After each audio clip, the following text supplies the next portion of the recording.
ਹਰਿਆਣਾ ਦੇ ਮੁੱਖ ਮੰਤਰੀ ਮਨੋਹਰ ਲਾਲ ਖੱਟਰ ਨੇ ਪੰਜਾਬ ਸਰਕਾਰ ਤੇ ਪੰਜਾਬ ਦੀਆਂ ਕਿਸਾਨ ਯੂਨੀਅਨ ਤੇ ਵੱਡਾ ਇਲਜ਼ਾਮ ਲਾਇਆ ਹੈ।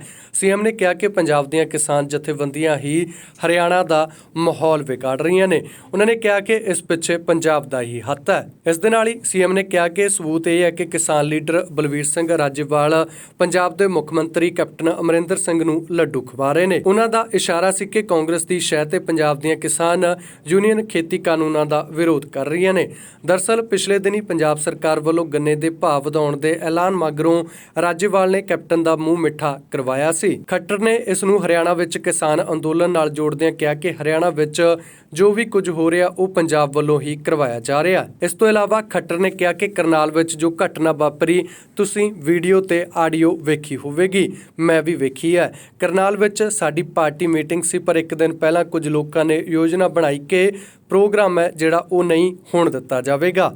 ਉਹਨਾਂ ਕਿਹਾ ਕਿ ਕੋਈ ਵੀ ਅੰਦੋਲਨ ਕਰ ਸਕਦਾ, ਪਰ ਕਿਸੇ ਨੂੰ ਵੀ ਬੀਜੇਪੀ ਦੇ ਪ੍ਰੋਗਰਾਮ ਦਾ ਵਿਰੋਧ ਕਰਨ ਦਾ ਕੋਈ ਅਧਿਕਾਰ ਨਹੀਂ ਹੈ। ਕਰਨਾਲ ਦੇ ਐਸਡੀਐਮ ਵੱਲੋਂ ਕਿਸਾਨਾਂ ਦੇ ਸਿਰ ਪਾੜਨ ਵਾਲੇ ਹੁਕਮਾਂ ਤੇ ਖੱਟਰ ਨੇ ਕਿਹਾ ਕਿ ਮੈਂ ਅਫਸਰ ਦਾ ਵੀਡੀਓ ਵੇਖਿਆ ਹੈ। ਇਹ ਸ਼ਬਦ ਅਧਿਕਾਰੀ ਦੁਆਰਾ ਨਹੀਂ ਬੋਲੇ ਜਾਣੇ ਚਾਹੀਦੇ। ਸ਼ਬਦਾਂ ਦੀ ਚੋਣ ਸਹੀ ਨਹੀਂ ਸੀ, ਪਰ ਸਖਤੀ नहीं होनी चाहिए, अजया भी नहीं। जहाँ तक विषय है करनाल वाली घटना का, तो घटना जो हुई आप लोगों ने सारे उसके विजुअल्स ये सब देखे हैं और एक उसमें ऑडियो भी आपने सुनी है। मैंने भी सुनी है, तो सुने हुए आधार पर मैं कह सकता हूँ। पहली बात तो ये कह सकता हूँ कि वहाँ एक पार्टी की हमारी मीटिंग थी प्रदेश स्तर की, जिसमें सभी एमएलए बुलाए थे, सभी मंत्री बुलाए थे, सांसद बुलाए थे, मैं भी वहाँ था, हमारे प्रदेश के अध्यक्ष भी थे। लगभग वो 200 लोगों की एक मीटिंग थी और प्री अरेंज्ड मीटिंग थी, एकदम तो वो गए नहीं हैं। लेकिन ये जो विरोध करने एक दिन पहले योजना बनाई कि हम ये मीटिंग नहीं होने देंगे, हम इस मीटिंग का विरोध करेंगे।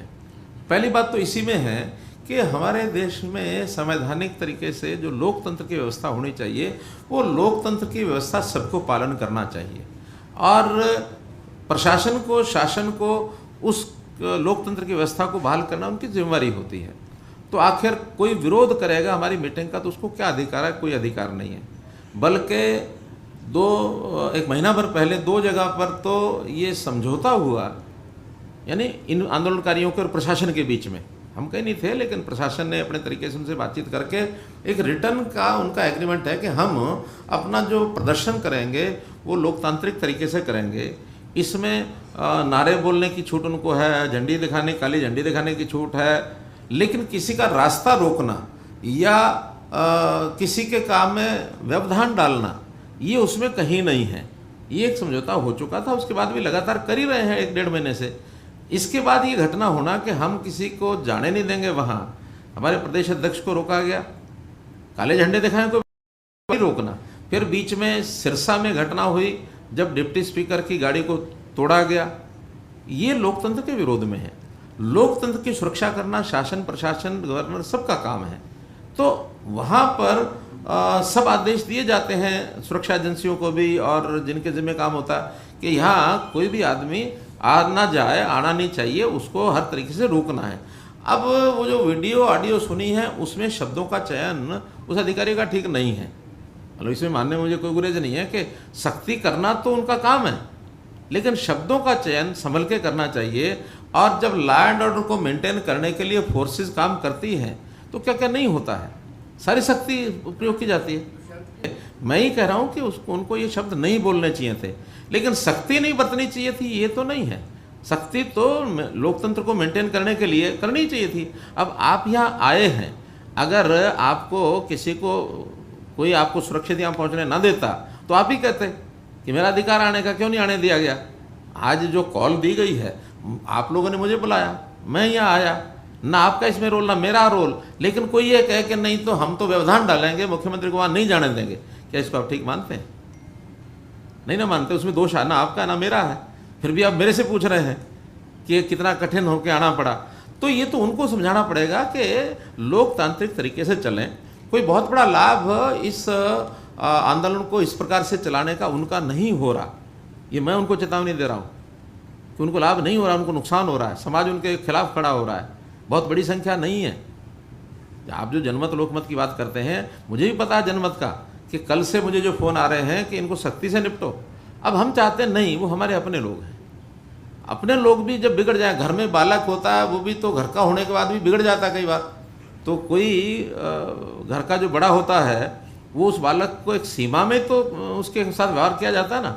अब वो सीमा बदलती रहती है। एक सीमा ऐसी थी कि बाप जो है बेटे को थप्पड़ भी मारता था, लाठी भी मारता था और अच्छी सजा दे करके अंदर कमरे में बंद कर देता था कि ये काम कर, नहीं तब छोड़ूंगा, नहीं तो नहीं। आज तो कोई माँ बाप ये नहीं कर सकता। आज तो ऐसी ऐसी कहानियां कोई माँ बाप बेटे के साथ कर दे, बेटा जाके मानवाधिकार में खड़ा हो जाता है। तो ये समय समय पर चीज़ें बदलती रहती हैं। इसमें कोई बहुत मुझे लगता है ये चीज़ें ठीक होंगी, लेकिन ये वातावरण बनाने का काम है। हम और आप सब मिलकर वातावरण बनाएं। इसमें आपका बहुत बड़ा रोल है वातावरण बनाने में। अगर उस वातावरण को बनाएंगे कि लोकतंत्र की सुरक्षा ये सबका अधिकार है, राइट टू स्पीच सबका अधिकार है, लेकिन किसी के काम में हिंड्रेंस पैदा करना यह किसी का अधिकार नहीं है। मैं हवा में मुक्का चलाता हूँ, मानो ये करते करते यूँ करता हूँ और थोड़ा नज़दीक जा करके और यहाँ इनके नाक पर चला जाए तो मेरा अधिकार है क्या? इनके नाक को मुक्का नहीं मार सकता, मैं हवा में चला सकता हूँ। तो there are limitations of every freedom, there is no absolute freedom. इस नाते से हमको सबको एक वातावरण बनाना चाहिए। लोकतंत्र में हर कोई अपना काम करे, प्रदर्शन करें, बोलें, भाषण दें, झंडा दिखाएं, उनका विरोध दर्ज कराएं, लेकिन हम किसी का काम जब तक हमने भी इसलिए ठीक करो, वरना इन्होंने क्या नहीं किया, उसी स्थान पर जहाँ ये घटना हुई है उसी स्थान पर इन्होंने मेरा हेलीकॉप्टर नहीं उतरने दिया। वो घटना है ना, और मैंने उसको संभाला कि नहीं आज ऐसा वातावरण है, मुझे अपना हेलीकॉप्टर उतारना ही नहीं है यहाँ। और मानो मैं कहता कि नहीं उतारो और पुलिस को आदेश हो जाते सख्ती से निपटो, तो क्या होता उस दिन? कुछ घटना हो सकती थी ना। तो इसलिए हमारी सबकी जिम्मेवारी है कि हम जिम्मेवारी के नाते से चीज़ों को आगे बढ़ाएं। हाँ, उनकी तकलीफ़ें हैं और वो तकलीफ़ें कोई हरियाणा सरकार से नहीं है। उनकी तकलीफ़ें मानो केंद्रीय कानून है, कोई भी बात करें तो समझ में आता है, लेकिन हरियाणा सरकार के नाते से उनका कोई गुरेज नहीं होना चाहिए। और हरियाणा को उन्होंने बहुत गलत चुन लिया है इस आंदोलन का, और इसमें पंजाब का हाथ है। पंजाब के पत्रकार मित्र बैठे हैं, इसमें पंजाब के सरकार के लोगों का हाथ है। वरना राज्यपाल जाकर के मुख्यमंत्री को इस प्रकार से लड्डू खिलाते हुए नहीं दिखता। मैं कुछ कड़वी सच्चाई बोल रहा हूँ। ਸਾਡਾ ਹਰ ਇੱਕ ਪ੍ਰੋਗਰਾਮ ਦੇਖਣ ਅਤੇ ਸਾਡੇ ਨਾਲ ਜੁੜਨ ਲਈ ਸਬਸਕ੍ਰਾਈਬ ਕਰੋ ਬਨੇਰਾ ਟੀਵੀ ਅਤੇ ਨੋਟੀਫਿਕੇਸ਼ਨ ਲਈ ਬੈਲ ਆਈਕਨ ਤੇ ਕਲਿੱਕ ਕਰੋ।